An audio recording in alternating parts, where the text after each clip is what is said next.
Welcome to Nelson All Over. I'm Nelson Oliver, and this is my very first video. I'm so excited to dive into some long-form content, and today we're taking a look at my top 5 favorite board games of all time.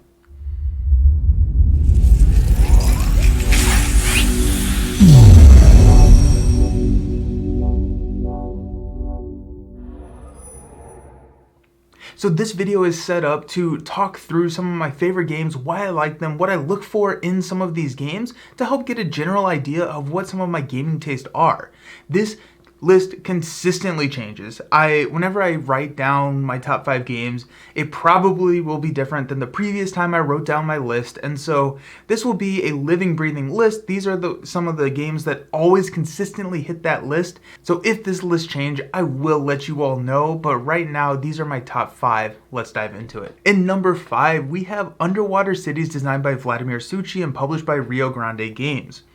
In this game, players are working to expand their civilization underwater. They spend the game creating cities, factories, tunnels, and exits to the surface. This game provides a mix of worker placement and engine building games with a unique mechanic where whenever you place a worker, you have to play a card from your hand. If the two colors match, the worker space and the card, then you get the additional benefit that is listed on the card, which creates some really interesting choices because sometimes you need to go to a specific worker placement spot, but you don't have any cards in your hand that give you that benefit to do so. So you have a decision point at that point. Do you need to take the spot with the resources, losing out on the additional benefits, or do you try and flex and make a tactical decision to move over to a different worker placement spot and hopefully draw into a card that will bring you a benefit for maybe your next placement? Because it's played out over multiple different rounds, with resource generation rounds coming not after every single turn, you have to make hard decisions on when you are upgrading or when you are building your resource generating buildings. This makes some of the worker placement spots very highly sought after, which can lead to some tense moments in the game. I love the unique scoring tiles, there's mid-game objectives, randomized communal scoring cards, and it creates a game with just a significant amount of replayability. So that was number 5, Underwater Cities by Vladimir Suchy. Next up on our list is another very heavy game designed by Vital Lacerda called The Gallerist. The Gallerist is published by Eagle Gryphon Games, and it has players managing an art gallery, trying to buy and sell artwork from up-and-coming artists. The complexity and decisions in this game, combined with the relatively simple mechanics, are just why I love this game. There are only 4 action spaces, and you cannot move to the action space you are currently on. So really there's only 3 choices you can make on your turn. Is that simple? It is not. This game requires a significant amount of strategic thinking and planning on how you will pump up your artwork prices before selling, which is one specific action on the board, and you have to strategically think multiple turns in advance on when you are buying art, you are promoting art, how you are going to get to those specific locations on the game board, and it is so incredibly fun. The other thing that I absolutely love about this is that you don't own an artist. You own a piece of art from an artist. Therefore, the other players can also own art from that artist and promote that artist. So it's very much a heads-up game where you need to not just focus solely on your art, but try and buy into some of the other art that the other players at the game are promoting so that you can reap the benefits without necessarily putting in the work. It's a very collaborative, very heavy game that I absolutely adore, and the art is phenomenal. Very high praise to Eagle Gryphon for the production quality of this game. In number 3, we have yet another heavy economic game that's Brass Birmingham, designed by Martin Wallace and published by Roxley. I have not played Brass Lancashire or the original Brass. I've only played Brass Birmingham because a lot of my playthroughs are in 2 players, and I was told that the Brass Birmingham is the better option for 2-player games.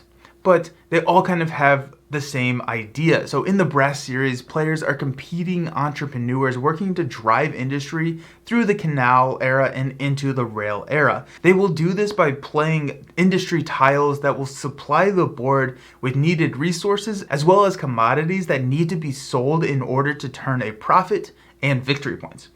This game is incredibly player driven. Players need to react to how others are playing in order to optimize their turns, and will have a very difficult time winning if they're playing heads down the entire game. It is so player driven because whenever you do play an industry tile, you don't have exclusive rights to that tile. It is now a communal tile on the board, and other players or you can utilize the resources on that tile. So it's a huge game of trying to understand what the board state needs. Do we need to fill with coal, iron, beer? And then even if another player utilizes all the resources on the tile that you placed out, the tile then flips, which will increase your income. You don't have to touch it. You can build and step back and let the rest of the players at the table utilize your resources and generate income for you. It's so incredibly fun to try and balance the decisions on what do you need and what does the table need, and find that little sweet spot right there in the middle to provide enough for you to catapult yourself to victory, as well as providing enough to the other players where they'll help you get there. That brings us to our number 2, which is the cheat of the top 5 list. And here I'm going to just name a couple of games because I couldn't put all of them on my list and I didn't want to. But Marvel Champions, Lord of the Rings, and Arkham Horror. So these are living card games published by Fantasy Flight Games, and I have a whole other YouTube channel dedicated to these games. That's Nelson All Over Cards. You can find the link down below in the description. But these games have so much replayability, and they are just so incredibly good and all very unique and different. Marvel Champions, which is designed by Michael Boggs, Nate French, and Caleb Grace. Lord of the Rings, designed by Nate French. And then Arkham Horror, designed by Nate French and MJ Newman, are games that I just find myself coming back to over and over and over again. The reason why I love these games is the same, but the games themselves are so incredibly diverse and different. I love how much time I spend outside of the game tinkering and thinking of different deck ideas. These games, you are very similar to like a trading card game or a collectible card game where you are bringing cards to the table, a pre-constructed deck, and then utilizing that deck in the gameplay. These are different than a lot of the TCGs and the CCGs because they are cooperative, and I play a lot of these solo. So this is one of the few games that I play almost exclusively solo, so that's kind of fun. Lord of the Rings is the first one that came out. It came out over 10 years ago. There's so much content, and it is so involved in deck building. So all of these have a lot of deck building that goes into it, but Lord of the Rings takes that to the next level.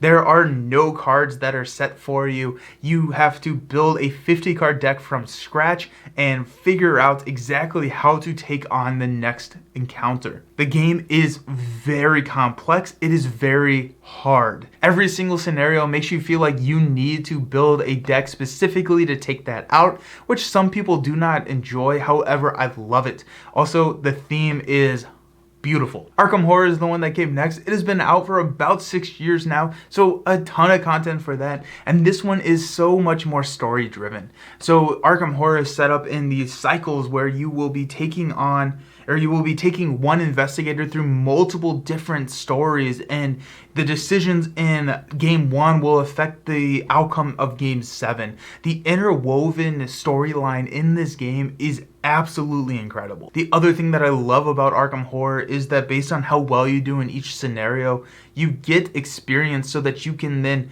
upgrade your deck and change and modify your deck into better cards that were not initially available to you to make yourself more powerful for the upcoming challenges. Arkham Horror has an incredible story, and I love taking my way through a story blind and then going back and revisiting after I kind of know the story and trying to make optimal decisions. So incredibly fun with Arkham Horror. And then that brings us to the final one, which if I had to choose, would be my favorite, and that is Marvel Champions. Marvel Champions came out about 4 years ago. It has you as a superhero and you're taking on a villain, and they are very quick, epic games where you really do feel like a hero. You are constantly flipping between your alter ego identity and your hero form to activate different powers to try and make sure that the villain is not getting away with his master scheme, and you can then go ahead and defeat the villain on the table, bringing you to victory. Marvel Champions is the one that I think is easiest to just pick up and play. And that's why I think it has so much success. So those are the 3 games for my number 2. So really, I guess this is a top 7 list. However, please don't hold that against me. Again, if I had to choose, it would probably be Marvel Champions. That is the one that got me into the LCGs. But all of them are incredible and deserve their own recognition. That brings us to my favorite game of all time. And this game has actually stood at the number 1 spot for a couple years now. So whenever someone asks me my favorite game, this one always comes to my mind, and it is not wavered there since probably the first couple times I played it, and that is Spirit Island. Spirit Island is published by Greater Than Games and designed by Eric Royce, and it has players building up powerful spirits to protect their island and native inhabitants from harmful invaders. This is a heavy co-op game, and it's everything I look for in a game. It's crunchy, it has strategic and tactical blends, it increases difficulties, and it has incredible satisfaction when you are able to win. You have modularity in the unique player powers, different adversaries you can go up against. This game has so much replayability, and I love playing this game with my wife, where we'll sit down and strategize about what spirit combinations we're going to be using to defeat the adversary in front of us. And it's one of the games where we will sit down and just play multiple times back to back. It is a very long, it is a very complex, it is a very strategic game.